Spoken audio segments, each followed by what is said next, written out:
एक संत वृंदावन गए, वहां कुछ दिन घूमे फिरे, दर्शन किए। जब वापस लौटने का मन किया तो सोचा भगवान को भोग लगाकर कुछ प्रसाद लेता चलूं। संत ने रामदाने के कुछ लड्डू खरीदे और मंदिर में जाकर प्रसाद चढ़ाया और आश्रम में आकर सो गए, क्योंकि संत को सुबह ट्रेन से निकलना था। सुबह वृंदावन से चली ट्रेन को मुगल सराय स्टेशन तक आने में शाम हो गई।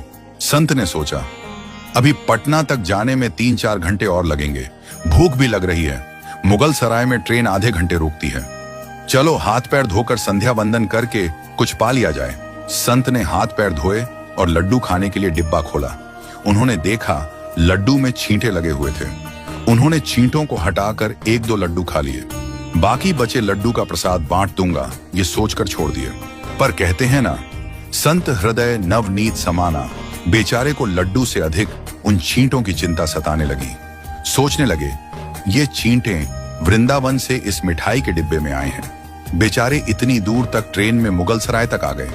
कितने भाग्यशाली थे, इनका जन्म वृंदावन में हुआ था। अब इतनी दूर से पता नहीं कितने दिन या कितने जन्म लग जाएंगे इनको वापस पहुंचने में। पता नहीं ब्रज की धूल इनको फिर कभी मिल भी पाएगी या नहीं। मैंने कितना बड़ा पाप कर दिया, इनका वृंदावन छुड़वा दिया। नहीं, मुझे वापस जाना होगा।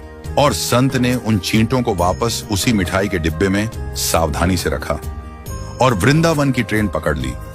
उसी मिठाई की दुकान के पास गए और डिब्बा धरती पर रखा और हाथ जोड़ ली। मेरे भाग्य में नहीं कि तेरे ब्रज में रह सकूं, तो मुझे कोई अधिकार भी नहीं कि जिसके भाग्य में ब्रज की धूल लिखी है उसे दूर कर सकूं।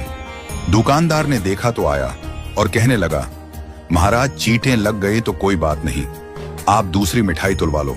संत ने कहा, भैया मिठाई में कोई कमी नहीं थी, इन हाथों से पाप होते होते रह गया, उसी का प्रायश्चित कर रहा हूं। दुकानदार ने जब सारी बात जानी तो उस संत के पैरों के पास बैठ गया और भावुक हो गया।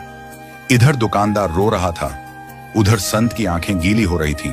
बात भाव की है, बात उस निर्मल मन की है, बात ब्रज की है, बात मेरे वृंदावन की है, बात मेरे नटवर नागर और उनकी राधा रानी की है, बात मेरे कृष्ण की राजधानी की है। बूझो तो बहुत कुछ है, नहीं तो बस पागलपन है, बस एक कहानी।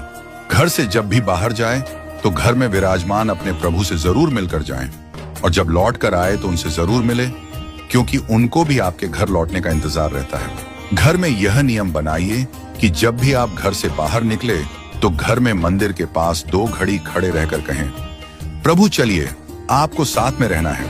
ऐसा बोलकर ही घर से निकले, क्योंकि आप भले ही लाखों की घड़ी हाथ में क्यों ना पहने हो, पर समय तो प्रभु के ही हाथ में है ना।